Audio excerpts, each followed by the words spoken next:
continue. Aron nato na maabrihan ni galing igsoon while preaching. Now, galing igsoon, so wala ilangan pa, I would like to request our pastor, Pastor James, to give to us the Word of God. Let's give him a round of applause. Thank you, brother. Amen. Thank you, Brother Fairlo. By this time, I'd like to ask everyone to please stand up, mga kaigsunan, for the reading of God's Word.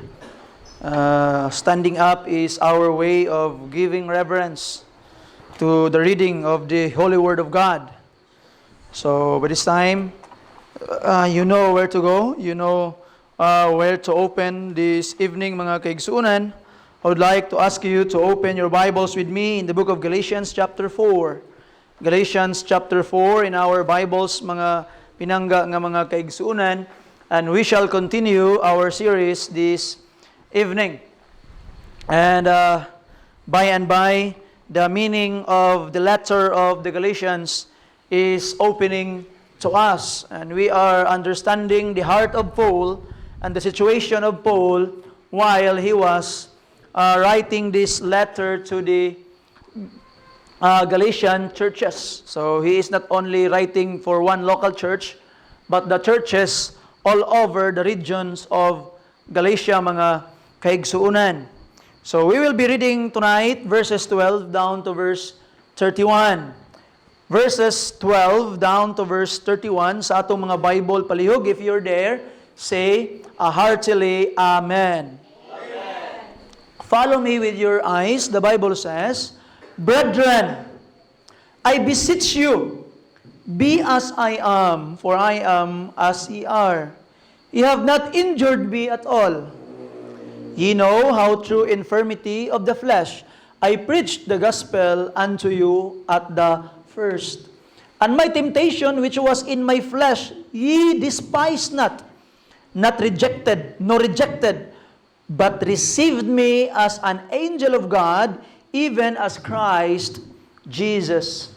Where is then the blessedness ye spake of?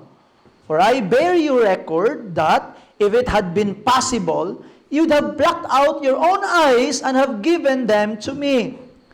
Am I therefore become your enemy because I tell you the truth? They zealously affect you, but not well. Yea, they would exclude you, that ye might affect them. But it is good to be zealously affected always in a good thing, and not only when I am present with you. My little children, of whom I travail in birth again until Christ be formed in you. I desire to be present with you now, and to change my voice, for I stand in doubt of you. Tell me, ye that desire to be under the law, do ye not hear the law? For it is written that Abraham had two sons, the one by a bondmaid, the other by a free woman. But he who was of the bondwoman was born after the flesh, but he of the free woman was by promise. Which things are an allegory, for these are the two covenants, the one from the Mount Sinai, which gendereth to bondage, which is Agar. For this Agar is Mount Sinai in Arabia, and answereth to Jerusalem, which now is and is in bondage with her children. But Jerusalem, which is above, is free, which is the mother of us all. For it is written, Rejoice, thou barren that bearest not. Break forth and cry, that thou travailest not. For the desolate hath many more children than she which hath an husband. Now we, brethren, as Isaac was, are the children of promise, but as then he that was born after the flesh persecuted him that was born after the Spirit, even so it is now.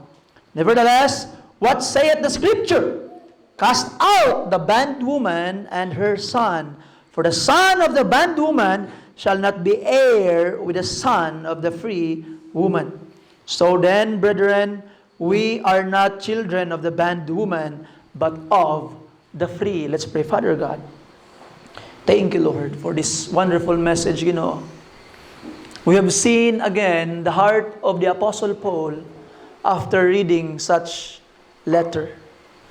I pray that you would continue to bless this series, Lord, that after all this, we will have a deeper understanding of the heart of your servant, deeper understandings, most especially of the heart, your heart, O Lord. Na I pray, God, nga ikaw maghatag kaalam sa imuhang ubos nga alagad karon para mahimong matuman kining dako ug bugat nga responsibilidad sa pagsaysay sa imong pulong ngadto sa imong mga anak. Ginoo, I am servants for your sake, but these people are your children. And I pray, Lord, for your sake, for the sake of these people, for the sake of the Lord Jesus Christ, bless the message tonight. In Jesus' name, Amen. Amen. Palihog, manglingkod tang tanan. I would like to entitle the message this evening, mga kaigsunan, as a heartfelt appeal. A heartfelt appeal. And I hope by the grace of God that we will give all our attention to the Word of God karon. So kalimtisan ninyo na inyuhang mga kaabay and refrain from talking with your seatmates, refrain from laughing, refrain from anything that will disturb your brothers and sisters, and most especially, refrain from anything that will disturb the preacher tonight. Kay lahi ning nagakatigulang na ta, kay dali na tagka-distract. You see? So I hope by the grace of God that you would cooperate tonight by listening carefully. And if you have your ball pens with you, you have your Bibles with you, underline things in your Bible. Don't be afraid to write in your Bible if you are truly willing to learn things from the Word of God karon nga kagabhion, mga kaigsuunan. Now, a heartfelt appeal from the Apostle Paul to the Galatian churches. We already heard a lot of the appeals of the Apostle Paul. In the previous lesson, mga kaigsuunan, we found the Apostle Paul appealing to their experience. Apostle Paul is telling them nga, paunsa din ninyo na dawat ang Spirit? Pinaagi ba sa inyong pagtrabaho, sa inyong works, or pinaagi sa pagtuo, sa pulong nga inyong nadungog?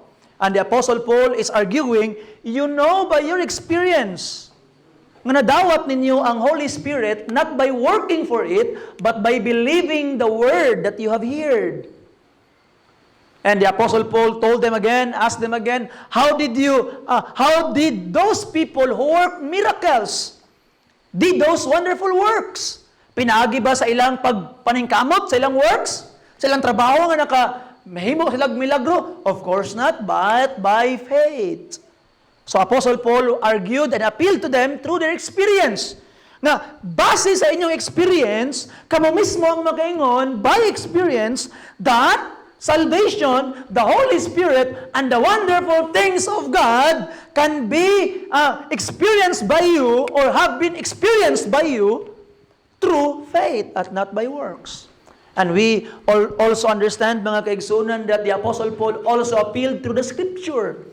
The Scripture is saying that we are under that promise, and that the law is only something that would help us understood or understand our need of the Lord Jesus Christ para ato pong maangkon ang promise.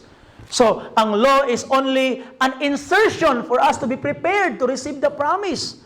And if the job of the law, ang trabaho sa balaod, nga dadon ka sa promise, for you to receive the promise is already done, you already you are already a child of God, no need for the tutor, no need for the law. Kaya ang trabaho sa law is to bring you to Christ.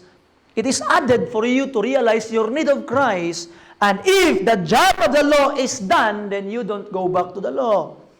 So the Apostle Paul argued and appealed to them through Scriptures. Para lang dili na sila mubalik sa old system, sa ilang daang pamaagi, sa ilang pagkinabuhi. They are slave of the law, under the law. They are working because they ought to do it. They are working because they need to work, because they are mandated by the law. But now, Apostle Paul is telling them, you are not working because you are a slave. You are working because you are an heir. Tagapagmana ka. Di ba? Lahi kayo ang hinungdan. I have told you last time nga kung naay incheck nga negosyante, mag-hire siya og trabahante, iya tong ginapatrabaho katong trabahante, nagatrabaho nga naman kay nagahulat siya sweldo nga ihatag sa iyas incheck. Pero kung katong anak sa incheck ang iyang ginapatrabaho, ang katong anak ginapatrabaho sa incheck dili para sa sweldo, kung dili para i-prepare ang iyang anak kay pag-abot sa panahon, ang iyang anak mo'y mahimong tagapagmana sa negosyo. And mga kaigsunan, that is the difference between why we are working as Christians today. We are not that employee nga nagatrabaho para na isweldo. We are no longer under the law, but we became children of God, and if children, then heirs of God through the Lord Jesus Christ. Meaning, nagalihok ta, nagaserve ta, nga naman, kay anak ka sa Ginoo, and you are tagapagmana of everything that God owns. And we say amen to that. Amazing mga kaigsuunan that we are heir of everything. Tag-iya kas tanan. And when that adoption will be fulfilled in its fullest sense, mga kaigsunan, we will receive our resurrected bodies. You see? We are adopted by position karon. We are already children of God. By position. But we are not yet in the state. We are waiting for that adoption, nga kanang ultimate adoption nga tagaan ka og glorified body sa Ginoo para imo nang ma-experience ang property nga gihatag sa Ginoo sa imuha. We cannot yet experience the things that atong mahimong mana. Dili pa nato na ma-experience the fullest sense karon nganuman we are still limited by this body of sin. But one day God will give you a new body nga di na makasala, nga wala na limitation. Just like the body of the Lord Jesus Christ, then you can fully experience ang mana nga gihatag sa Ginoo sa imuha mga kaigsuonan. And those are the appeals of the Apostle Paul in our previous lessons. Karon mga kaigsuonan, we have a heartfelt appeal from the Apostle Paul. Appeal from a family. Sa pamilya. Now Paul is appealing to them as a family, wanting them to be saved and stay in the truth. And kung imong basahon mga kaigsunan and try to imagine what is happening and what is in the heart of Paul, murag makaana ko lisudas sa sitwasyon ni Apostle Paul. Isud kayo yung situation mga kaigsunan tonight if you would try to look at chapter 4 of Galatians in our text. And ato makita mga kaigsunan in our text, Paul reminded them of their wonderful relationship before, and he don't want it to be destroyed. Dili gusto ni Apostle Paul maguba ang ilang maayong pagtinagdanay, maayong pag-inigsuunay, maayong paghinigugmaay. And sometimes, whether you like it or not, the truth divides. Truth divides. Daghan kaayog mga panimalay, mga kaigsuunan, nga they are seemingly happy family. Maayo ang ilang pagtinagdanay, maayo ang ilang paghinigugmaay, but one day, one member of the family was saved. And all of a sudden, that good relationship of families are destroyed. Why? Because someone was saved. Someone was changed. You see? Anato makita mga pinangga, usana siya katinuod nga panghitabo. That's why hayahay kaayo ang pamilya. Nga tanan sila nga membro sa pamilya is dunay kaluwasan. I am not saying it's perfect. I am not saying mga kaigsunan nga wala nay away mahitabo. Yes, there will be fights. There will be quarrels nga mahitabo mga kaigsunan. But at least the quarrel is not because of hate. Because of God. Because you know, bisan pag maglalis mo sa imong igsoon, you know one day you will see Him in heaven. But if the problem is because of faith, sakit na malandungon mga kaigsunan, you are fighting your brother, you are fighting your sister, and you're spending your energy fighting, arguing with that person. And one day, that person will go to hell. Frustrating, right? So ato makita mga kaigsuunan, sometimes ang kamatuoran mo'y mubungkag sa pamilya.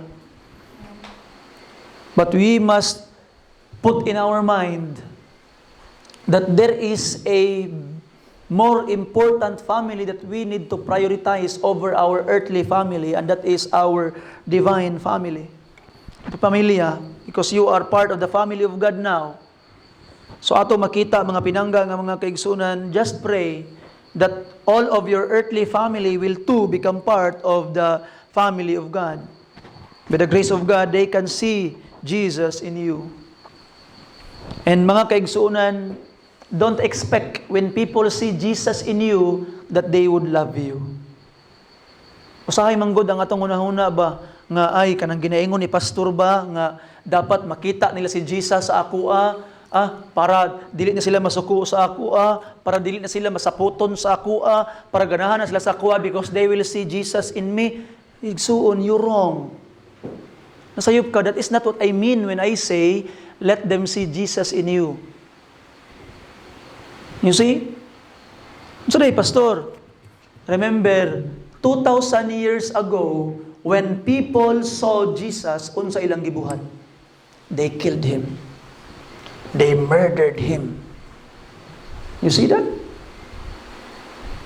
So mga kaigsunan, when I am saying that people must see Jesus in you, I am telling you that you must be ready to be hated and to be persecuted. Because when people saw Jesus 2,000 years ago, they hated him. They persecuted him, and even they murdered him. And I am asking you that let people see Jesus in you. I am almost asking you to be ready to be murdered. You see? I am not telling you to be a nice guy, nice person in the house. What I am telling you is dapat mahimo kang andam nga mobarog kung unsa ang insakto ug unsa ang tinuod. And by the grace of God, if these people will be saved through your testimony because of the truth they seen in you, then we praise and thank the Lord for that. But if your family will hate you because of the truth, if your family will hate you because they saw Jesus in you, then igsoon, you are in the right place. But just remind yourself, nga dili ka mahimong parehas sa gaingon ni Peter, that people sometimes are persecuted because of the wrong thing they have done. And by the grace of God, people will persecute you because you are a Christian, not because you have done something amiss against them. And I hope by the grace of God, if you are persecuted or if you are hated because they saw Jesus in you, you are in the right place. Don't be shocked. Pastor, nagtinarong naman noong ko, Pastor, maayo man ako ang pagtagad sila. Pastor, ganun nangasuko man sila sa ako. Yes, because you are following and serving a hated Savior. Hated Savior. You see, Christianity is the most hated religion all over the earth. You see? How many people, millions of people were killed because of this faith, mga pinangga. So don't question if there is suffering and persecutions when you stand for the truth. And I hope you understand that, mga kaigsunan. And now, Apostle Paul is appealing to these people. Kay close kay sila kaniadto. But something wrong happened. And now, I will give you 3 things tonight, mga pinangga, mga kaigsunan, gikan sa tong text. Number 1, let us look at the appeal of the Apostle Paul as a brother. The appeal of the Apostle Paul as a brother. Notice in verse 12, yung pa niya, brethren, mga igsuon, I beseech you. That word, I beseech you, naghangyo ko ninyo. Pwede ba yun? I beseech you. Kinasing-kasing nga paghangyo. First time, the Apostle Paul used this in the letter to the Galatians in this verse. I beseech you. Naghangyo ko ninyo. Kung sayang hangyo, be as I am, for I am as ye are. What does it mean? Sunduga ko ninyo. Why? Because when I was with you, I became like you. So the Apostle Paul is asking them na, sama na ako, that I am now living by faith, by the grace of God, apart from the works ang akong kaluwasan, my salvation is only by faith in the Lord Jesus Christ. If you would try to look at the context, that is what Apostle Paul means. And the Apostle Paul means that even, I beseech you, be as I am, for I am as ye are, means, when I was with you, I live like you. Nagkinabuhi ko, sama ninyo. You see? So the Apostle Paul, he was a devout Jew. Devoted siya nga Hudiyo. Daghag bawal sa iyang kinabuhi. Bawal ang baboy, bawal ang mga shrimp, bawal ang isdang way kaliskis. Daghag bawal. Dapat magpahulay Sabado. He was a devout Jew. But all of that scruples, pag abot niya sa Galacia, where people are Gentiles, iyatong gipangkalimtan tanan og nagkinabuhi siya sama sa mga hintil. Nganuman, Apostle Paul tried to be like them in order for them to be like him. You see? So by the grace of God, the message here is the Apostle Paul is telling us through this nga we must be like the people we are reaching apart from their sins. You see? Dapat mahimong pareha nila. Gawas lang sa ilahang mga kasalanan. You see?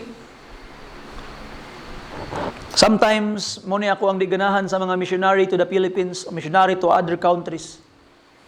Notice na ako, pananglitan na ay missionary ng Amerikano, muadto dito sa India, muadto Pilipinas, they are trying to make the Filipinos Americans. They are trying to make the Indians Americans. They are not bringing the gospel, they are bringing the American culture. And people think that the American culture is the gospel. Of course not. Of course not. You see? So ato makita mga kaigsunan, bisan pa og mahimong disinti sila, magniktay na, they are not saved. Even though disinti lang kinabuhi, they need Jesus. You see? So ato makitaan mga kaigsunan, most of the time we found that people from foreign missionaries is not only bringing the gospel to the mission field, but they are also bringing their culture. You know why does the missionary before was very effective? I can remember mga kaigsunan, missionaries sa China before. Itong mga missionaries sa China before that they became very successful. Chinese people listen to them. Kabalo mo nga no? Ayha sila nangadtog China, ang ilang gitang gibuhat, ilang gipaupawan, ilang diri, nagpatubo sila og pigtails. You see? Katabi taong kabantay mo ito ni Jet Li bitaw sa salida, nga naibuhok diri niya, pigtails paingon diri. Those Americans grow pigtails. Why? In order to have a common thing with Chinese people. And as a result, many Chinese people listen to them. Why? Because those Americans identified with their culture. So kung ikaw karon mahimo kang missionary to Vietnam, missionary to whatsoever country, missionary to Ata tribe, you are not making the Ata tribe Bisaya. What do you want them to be is to be saved. We are not bringing our culture. We are bringing Jesus. And that is what did the Apostle Paul do. Usahay sa atong hunahuna karon mga pinangga nga mga kaigsuonan, naka-focus kaayo ta sa culture. Kung dili sila magbuhat ani, di sila save, of course not. What they need is Jesus. Mo ning ginaingon ni Apostle Paul, mga pinangga nga mga kaigsunan. Mo nang giingon niya nga, when I was with the Jews, I live like a Jew. When I was with the Gentile, I live like a Gentile. When I was with the barbarians, I live like the barbarians. When I was with the lawless, I live like a lawless, but not without law in Christ. So atong makita mga pinangga nga mga kaigsuonan that we must bring the gospel to people, not our culture. And if we are ready to live like them in order to be for them to live like you. What is like you? Live like Jesus, mga kaigsuonan. And ato makitaan, Apostle Paul appealed to them. Hangyo sa Apostle Paul sa ila, gina. I am living like Jesus. Please, be like me. And look at this. Ye have not injured me at all. Wala man mo sala sa ako. When I was with you, wala gid mo gihimong dautan sa ako. Wala gid mo bisag unsang sakit nga gihimo nako. We are united. You see? So ato makita mga kaigsunan, the Apostle Paul is telling them, wa mo sala, wa mo gihimong dautan sa ako, wa ko ninyo gipasakitan. And look at this. Ingon pang pulong sa Ginoo. Verse 13. Ye know how through infirmity of the flesh I preached the gospel unto you at the first. How did the Apostle Paul reach Galatia? Nakaabot si Apostle Paul sa Galacia, mga kaigsuonan. Why? It was never planned. Wala giplano ni Apostle Paul nga moadto Galacia? Ang naitabo, when he was, I think, in Pamphylia, nagsakit si Apostle Paul, dunay mga balatian nga iyang gibati nga kuyaw kaayo in the lower part of the land. Ang kaning Galacia is taas-taas man, bukid man siya. Sa diha nga nagsakit siya, let us make an speculation that he must breathe a fresher air, ni tunga sila paingon sa Galacia, unya sa ilang pagtungas dito, imbis kay magpahulay siya dito, magpaayos siya sa iyang sakit, iyang infirmity, iyang giwali ang maayong balita. And through his sickness, nangaluwas ang mga taga-Galacia. You see that? How can God use even your sickness for His glory? You see that? Sometimes, mga kaigsunan, we think sickness is a curse. Sometimes we think that infirmity is a curse, but just ask the Lord, Lord, nganong imo man ning gitugot, Ginoo? Why did you allow this to happen to me? What's your purpose? Maybe there is something that this might bring glory to your name. Philippians 1:12, the Bible says, "But I would ye should understand, brethren, that the things which happened unto me have fallen out rather to the furtherance of the gospel." And we know what happened to Apostle Paul. Grabe ang pag-antos, grabe ang kasakit, grabe ang mga balatian, but all those circumstances was used by the Lord for the furtherance of the gospel. So mga pinangga nga mga kaigsuunan, what a moment nga gi-share ni Apostle Paul. It was not planned.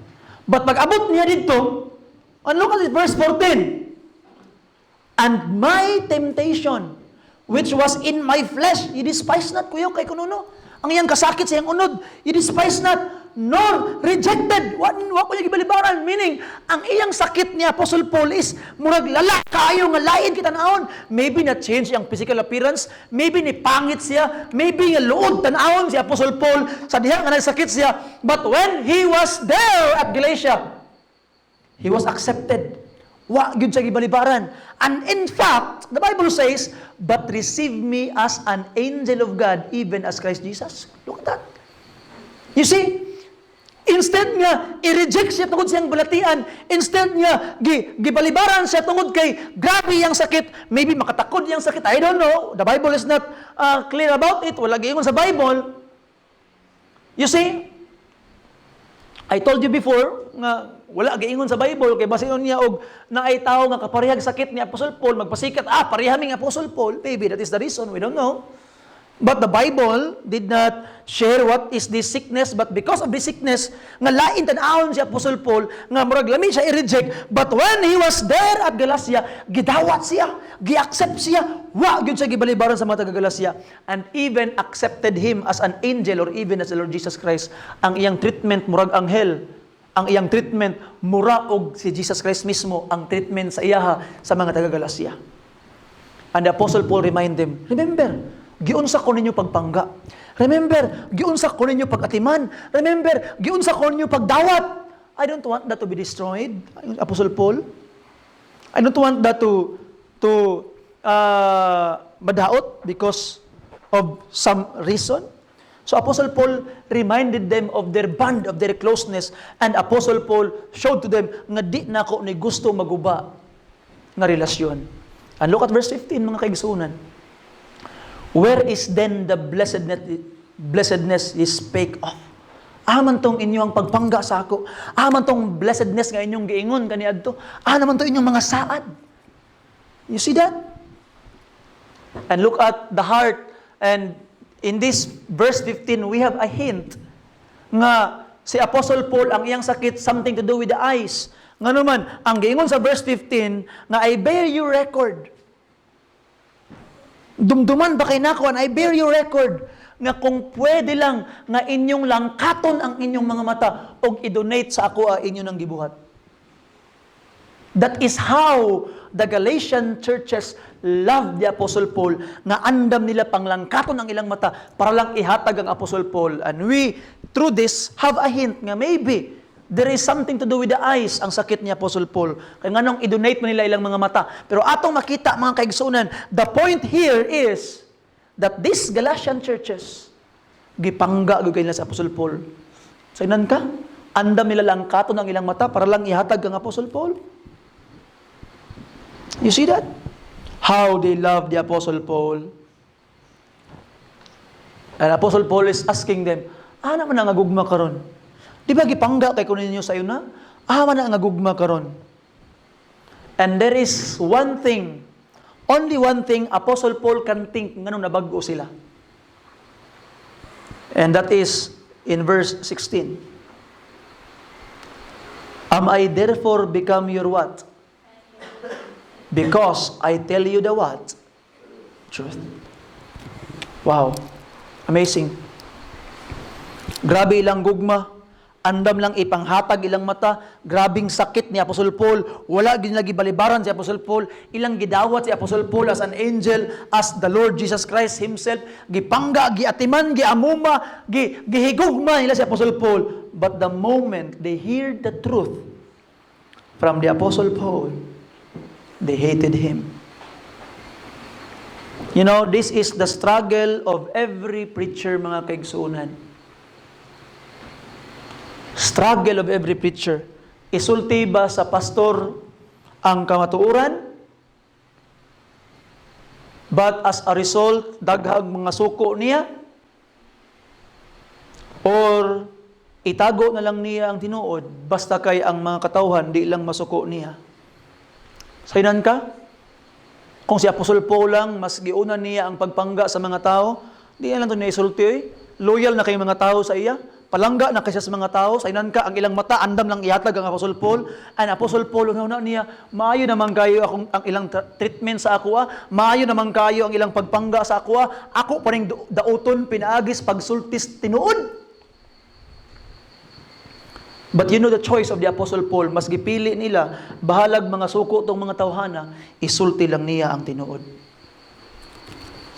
And sometimes, and maybe one day mga pinangga, ng mga kaigsuunan, you will be in this situation, nga mamili ka, isulti ba nimo ang tinuod, unya mga suko sila sa imo, o magpakahilom na lang ka, kay para dili lang maguba ang relasyon.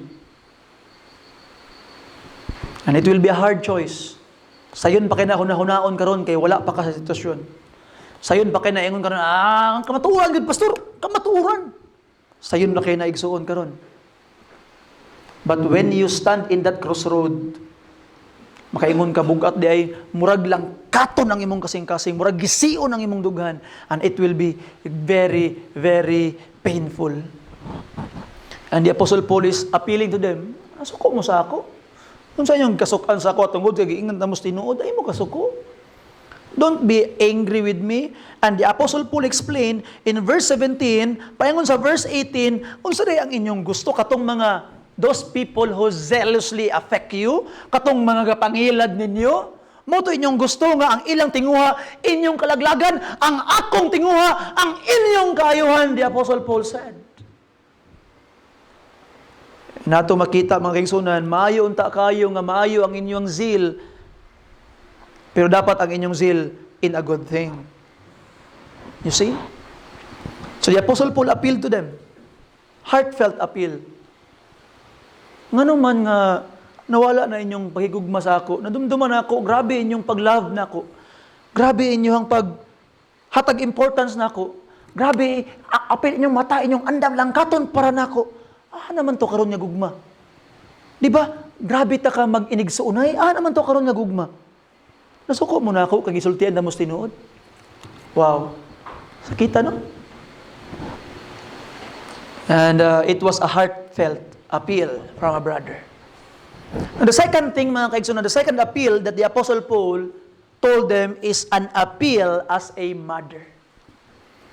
Diri ko muraog na burag gidunggab akong kasing-kasing diri mga kaigsunan in point number 2. And maybe if you just read this, gimoling basahon muraog wala lang. Pero kung imong sudungon o imong gyud siyang tungkaron, imong ma-experience ug mabati nimo ang ginabati ni Apostle Paul.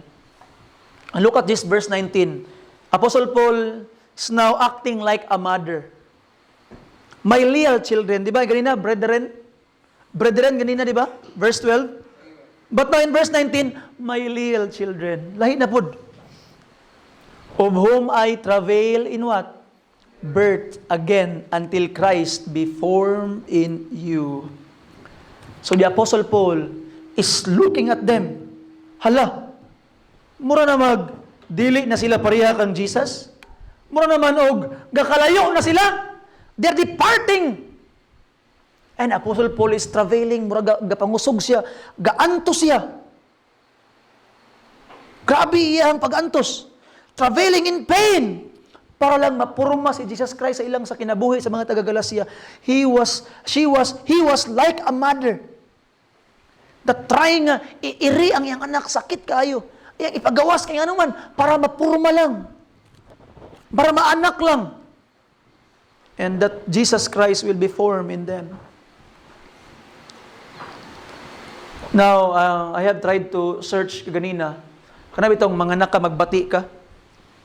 Kung magbati day ka, and the women's can confirm this, magbuntis ka, usahay, sakit ang imong tiyan, pagkanak ko na ka ba? Pagkahuman, murag mauli-ulian sa, pagkahuman ay birth pangab, amo sakit na po sa murag kamuton, sakit na po kayo, pagkataod-taod, mawala na po, makaginawa na po ka, pagkataod-taod, sakit na po kayo, murag ginakumot ang imong tiyan. That is what they feel. Aningon pa sa mga expert that ang pagpanganak is second sa pinakasakit nga ma-experience sa usa ka tawo. And the first one is being burned alive. And the second one is giving birth. Pinakasakit daw. You see? So inaana ang ginabati ni Apostle Paul. Kanang bitong naisaden nga pain, kinsa sa inyo ha mga kaigsuonan, nga naka-experience ni ini. Nga murag na isa din pain, labi na bitaw ka nang ginamingaw ka sa usa ka tawo. Say ka gunahuna sa tawo nga di na mo balik nimo. Minuang lang. And nagdakabalaka ka sa usa ka tawo niya pagkauman, every time nga maunahunaan nimo siya, gasakit ang imong dughan nga murag ginakumot ang imong kasing-kasing. And that is what the Apostle Paul is feeling. You see? I have seen someone nga nabati niya ni. Nayo sa kamama nga ang iyang anak nakauyab.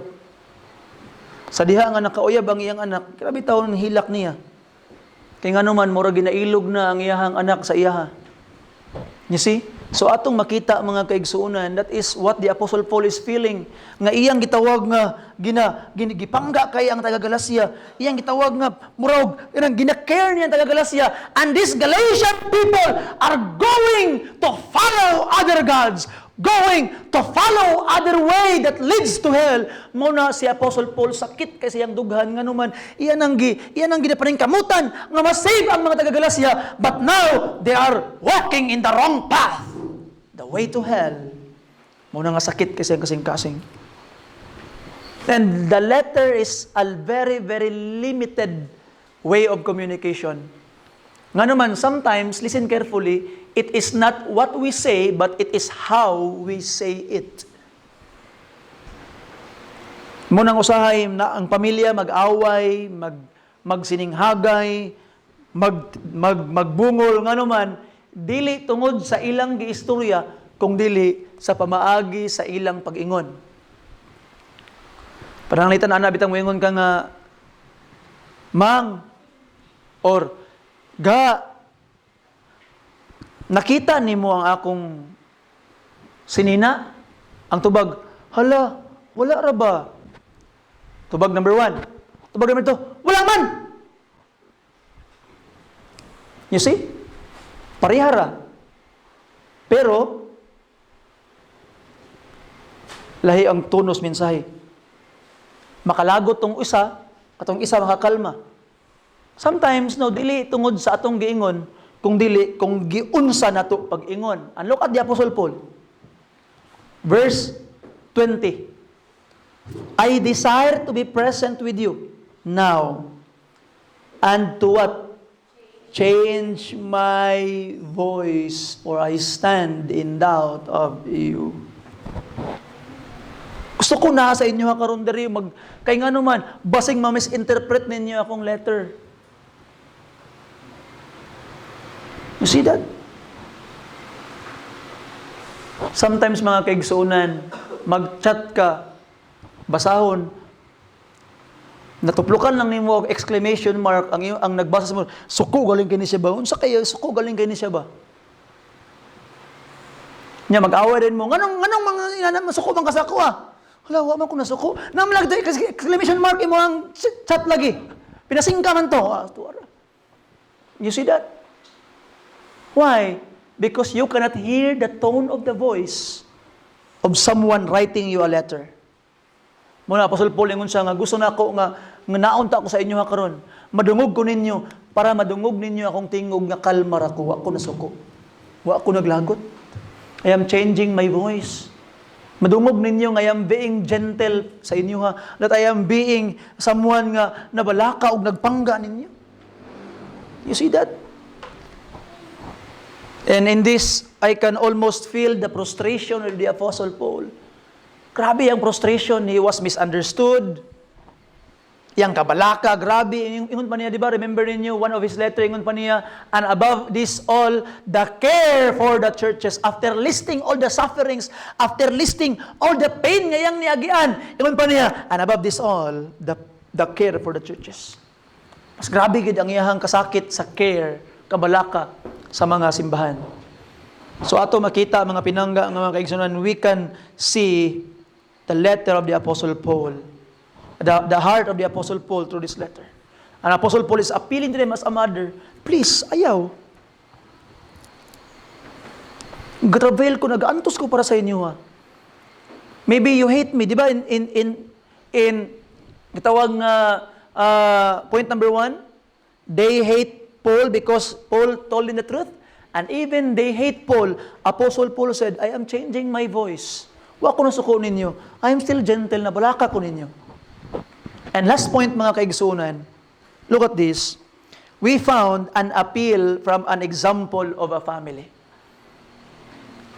Now in verse 21, pahingo sa verse 31, we found a family here. Si Abraham. Ito na yung sabton karon. Apostle Paul is now trying to prick their mind. Nga, hunahunaan natin, timang-timbanga daw ninyo. Timang-timbanga daw ninyo kung asa gid inyong pilion. Nganong mobalik man gid mo atong daang pamaagi, nga na may better. And Apostle Paul is trying to convince them through this, the example of Abraham and his family. One day, si Abraham, gisaaran sa Ginoo, nga Abraham, in you, all the nation will be blessed. You will have many descendants. Ipunin mo ang mga bituon, sama anak, kadaghan ang imong mga kaliwat. But after how many years? 25 years later, Apostle Paul, si gitawag nga Abraham, wala pa anak. Several years after sa saad, somewhere, pag-edad niyag mga 85, somewhere there, o pa si anak. Mga 87 ang iyang edad, somewhere. Ni Apostle Paul, o pa si anak. Ni Abraham, sorry, o pa si anak. O niya si Sarah, yung siya nga, Abraham, wa man tay anak. Na akong slave diri, akong kaning bondwoman, mga anak lang ka para pinagi, mga anak ta, pinagi niya.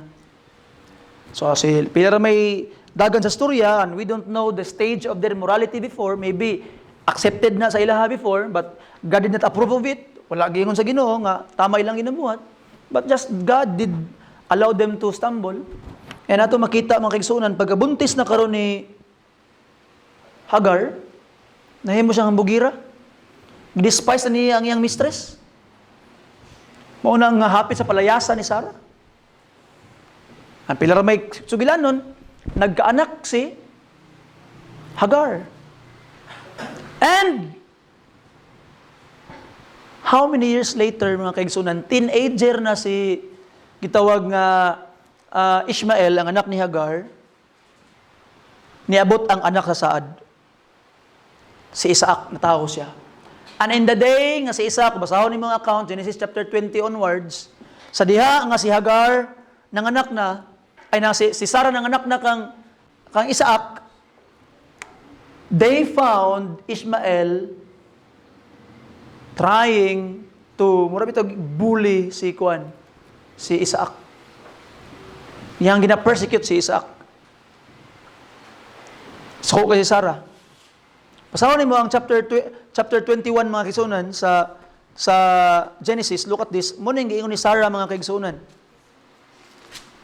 Open your Bibles there para itong makita ang giingon. Verse 9. And Sarah saw the son of Hagar, the Egyptian, which she had born unto Abraham, what? Mocking. Wherefore she said unto Abraham, cast out this bondwoman and her son, for the son of this bondwoman shall not be heir with my son, even with Isaac. And the thing was very grievous in Abraham's sight because of his son. Kaya anak, mangyapon niya si Ishmael. Bugat kang Abraham. And God said unto Abraham, look at this. God said, let it not be grievous in thy sight because of the lad, and because of thy bondwoman. In all that Sarah hath said unto thee, hearken unto her voice. Tumana si Sarah. You see that? God approved of it. Nga pahawaon si Hagar ug ang iyang anak. Nga naman, kay tinuod, dili pwede mahimong tagapagmana ang anak sa saad ug ang anak sa sulugoon.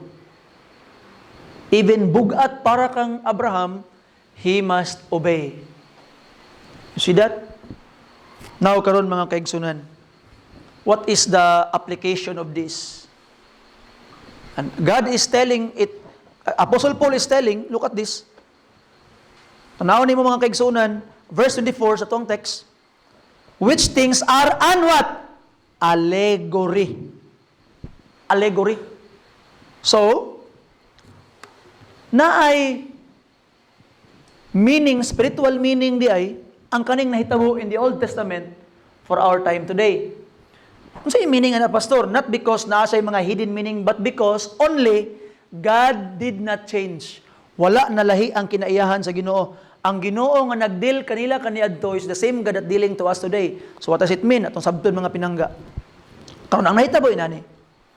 Si Hagar is the metaphor, or kung tanawon nimo diri, corresponds ingon pa sa gitawag nga Bible mga kaigsoon or Anseret, for this Hagar is Mount Sinai in Arabia and Anseret to Jerusalem.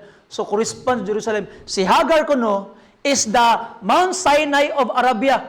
Katong Mount Sinai, didto gihatag ang balaod o didto ang sinugdanan sa pagkasalugoon or pagkaslave sa mga katawhan sa Ginoo.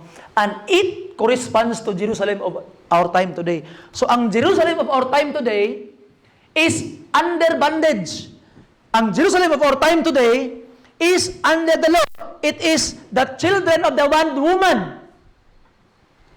Anengon pa ni Apostle Paul, but now we who know the Lord Jesus Christ, we who follow the Lord Jesus Christ, we are not of the Jerusalem of today. We are not the children of the bondwoman, but we are the children of the Jerusalem of above. Because Sarah corresponds to the Jerusalem of above. Katong langit nun nga heavenly Jerusalem, katong heavenly Jerusalem. You see? And kung ikaw karon, you are a heavenly Jerusalem children, meaning you are child of the legal wife, why are you wanting to be a child of the bondwoman? Anong mubalik pa man mo dito? Ay na magbalik kay anak na mo ni Sarah karon, di na mo anak ni Agar. You are not child of the slave, you are child of the wife of Abraham, child of the promise. You see, you are child of the free. Yung pa ni Apostle Paul sa ila. So ay na magbalik dito. You see? So atong makita mga kaigsuonan that dili katingalahan si Ishmael persecuted Isaac because according to the Bible says, verse 28, now we brethren, as Isaac are the children of the promise, but as then he that was born after the flesh, persecuted him that was born after the Spirit, even so it is now. So dili katingalahan that the unsaved people, even within your family, sultian di ka, if your family is still under Agar, they are still children of the bondwoman, and ikaw naluwas na, ayaw katingala that you will be persecuted by the family members you have now, because it is natural for the children of the flesh to persecute the children of the Spirit. But mga kaigsunan, the Apostle Paul argued to them, ay namugbalik nga mahimo pa mong children of the bondwoman again. You are now children of the free woman. Verse 30 and verse 31, let us read it. And I will end the message here. Nevertheless, what saith the scripture? Cast out the bondwoman and her son, for the son of the bondwoman shall not be heir with the son of the free woman. Ano ka this? So then, brethren, we are not children of the bondwoman, but of the what? Free. We are children of the free. So that is the appeal of the Apostle Paul. Hangyo si Apostle Paul ay naging mugbalik. Kay mubalik manggid sila silang kadaan niya kinaiya, daan niya kinabuhi, daan niya pamaagi. Don't go back there. You are already children of the free, not of the bondwoman. You see? And we must make a choice, mga kaigsunan. Kinsa man ang imong pilion karon? Or unsa ba ka karon? Rather, are you an Isaac or are you an Ishmael? And I hope you are an Isaac, mga kaigsunan. Isa ka karon. You are child of the free already. Dili na ka child of the bondwoman. I hope that you are truly saved karon, igsuon. Tinuod na ang imuhang gitawag nga kaluwasan. And mga kaigsunan, tonight, atong na sabtan ang appeal ni Apostle Paul as a family, as a brother, as a mother, trying to show them a family, para appeal niya nga, mubalik sila nga, mukupot sila sa kaluwasan nga tinuod, nga wag labot ang binuhatan. You see? Kabalo ka, one of the thing, nga, kanang itong mga tao bitaw nga, ang ilang pagtuo kay, ang kaluwasan kay pinagis maing buhat, pangutanaw nimo, ug na ba sila assurance of salvation? Wala sila assurance. Mamatay ka karon naman kabadulong, ambot. Sure na kang langit ka, di pa kaingon ana. Nganong inaana man ang ilang ingon? Di pa ko sure. Nganong inaana man ilang ingon? Those people who believe that their works can save them. Ngano man, kay appeal sila. Tama raman po silang tubag. Ayaw ingna nga mali sila, tama sila. Ngano man, kana ang imong tubag tungod sa imong gituuhan. Kay nagtuo man ka nga makaluwas kas imong kaugalingon. Unya ang atong kaugalingon di masaligan, madasmag ta, makasala ta, mauna gagadoubt ka kay wa kay salig sa imong kaugalingon. Kay kabalo ka nga masipyat ka. But kami makaingon ming luwas mi kay way labot ang among mga kaugalingon sa pagluwas sa amo. We only look unto Jesus, og si Jesus di masayop, si Jesus perpekto. Mao nang nami assurance kay ang niluwas sa amo way sagol among effort si Jesus lang. That's why we are sure. Kaya nga mamatay labot. Kaya apil para sa kaluwasan, o ang giingon pas Bible, apil tang atong pagpaningkamot para maluwas ta, ako number 1, di ko luwas. You see, I will doubt my salvation. And I can say, di ko luwas. If, apil pa ang paghimog maayo o ang effort para maluwas. But I can say I'm saved. Nga naman, it's not all about me. It is what Jesus did for me. You see? And mga kaigsunan tonight, as the Apostle Paul appealed, nihangyo gid siya, nga ang iyang mga katawhan dito sa Galacia, mo pabilin, mo pray, mag-faithful, mo simba, mo alagad sa tinuod nga Ginoo, di na mo balik sa daang pamaagi. He was appealing to them as a family. Just like all preachers of our time today appealing for the people. Pero igsoon, though I am appealing to you, though gahangyo ko sa inyo hang mapabilin mo sa pagpangalagad sa Ginoo. You see? Though gahangyo ko sa inyo hang mga kaigsuonan, yes, ang atong pag-eskwela, maayo kay atong pag-eskwela, it's very, very good, but do not let it become a hindrance sa imong pagpangalagad sa Ginoo. Ayaw gyud. Ayaw gyud. You see? Sayang mga kaigsuonan. And I have seen our brothers and sisters here nga nakahuman man sila giskwela even though wala nila gibiyaan ang ilang pagpangalagad sa Ginoo. You see, not to mention names. You see, I can still remember si si Brother Lawrence kaniadto. And may God cover him with the precious blood of the Lord Jesus Christ. I will use his name. Pero unsa ako madungog sa perminti kaniadto, pastor, nami event sa eskwelahan, pastor ba, pero nasa diri sa ako, pastor, muapas ako didto og ba, pastor, absent ako karon. You see that? Nakoy gitawag nga humanonon sa among thesis karon, pastor ba, pero musimbas ako karon. Okay ra lagi to. Mauban ko, pastor, okay ra lagi to. And I was challenged.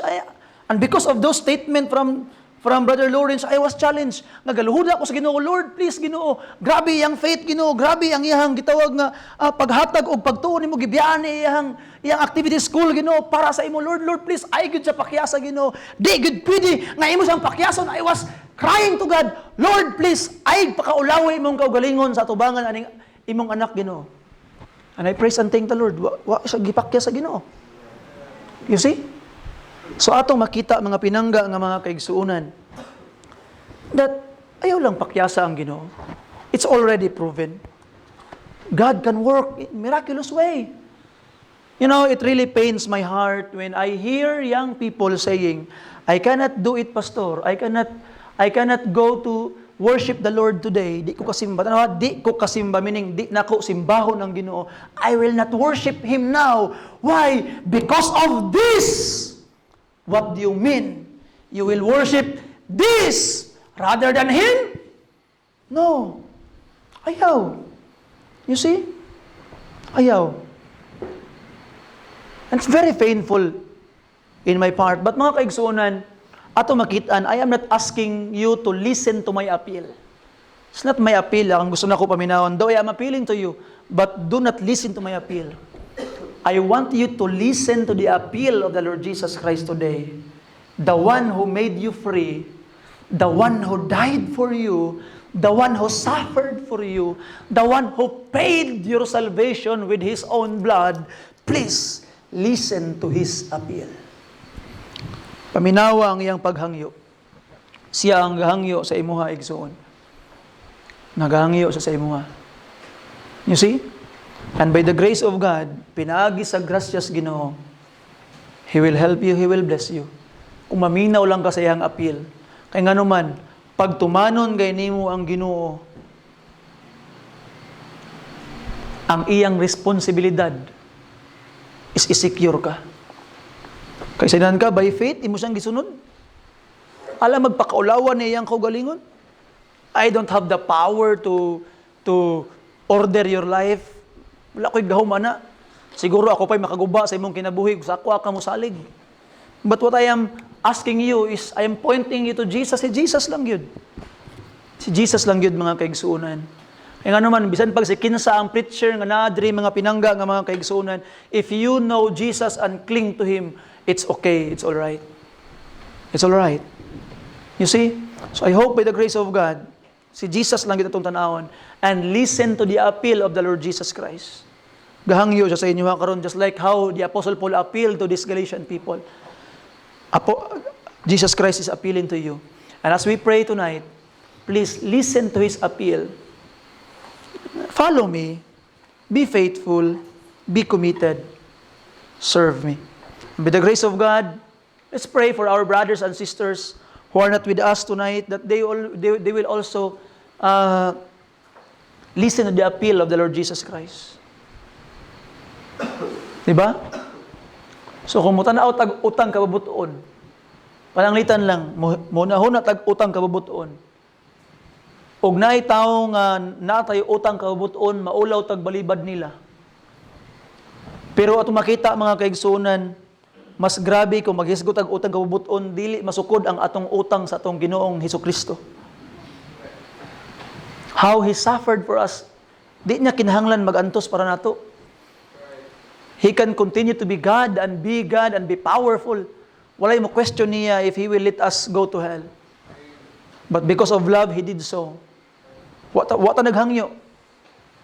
Pastor, aman ko naghangyo nga luwason ko niya, anong ipasagdalam dito ko sa Ginoo unta day. Anong giluwas-luwas aman ko niya? Higalig soon, you will say, unta, giluwas ko niya if you will be there in hell. Pag nana ka sa impyerno, magmahay, gug ka, ingon gug may paggiluwas ko, may paggidawat na ko Jesus Christ. And now, mga pinangga nga mga kaigsunan, listen carefully. Jesus is appealing to you. Listen to Him. And follow Him, igsoon. Obey Him now. Ay napagahia ang imuhang kasing-kasing. Palihog manindog ng tanan. Let us pray. Father God, we need you, Lord. We need you, Lord. I pray nga ikaw magauban, magabless, ug magahatag kalig-on ka na mo, Amahan. Lord God, I pray that you'd bless our lives. Bless the lives of these people, Ginong Dios. Nga imong gamiton ganing mga katawhan, Amahan, alang sa imong kahimayaan. I pray that you'd bless them, Lord.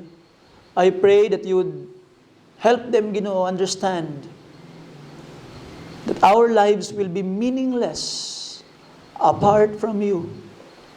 And if there will be a greatest priority we could think of, it is to worship you and honor you, Lord. Lord, I need you, Lord. We need you, Lord, tonight. Bless the lives of these people. Heal our brothers and sisters ka nagmasakiton. Tabangi mi Ginoo. Ligo na mi Ginoo. Kay wa gid mi mabuhat, Amahan, kung wala ikaw. Thank you, Lord, for this series of lessons, Lord. Grabe ang challenge nga gihatag sa amo, Amahan. Grabe ang mga lessons nga gihatag sa amo, Ginoo. I pray that you'd bless and help us understand all these things. Help us, Lord, gamita pagid mi Ginoo. In Jesus' name we pray. Amen. Look for a place. And afterwards, I would like to ask Brother Fairlo to please close us by a word of prayer.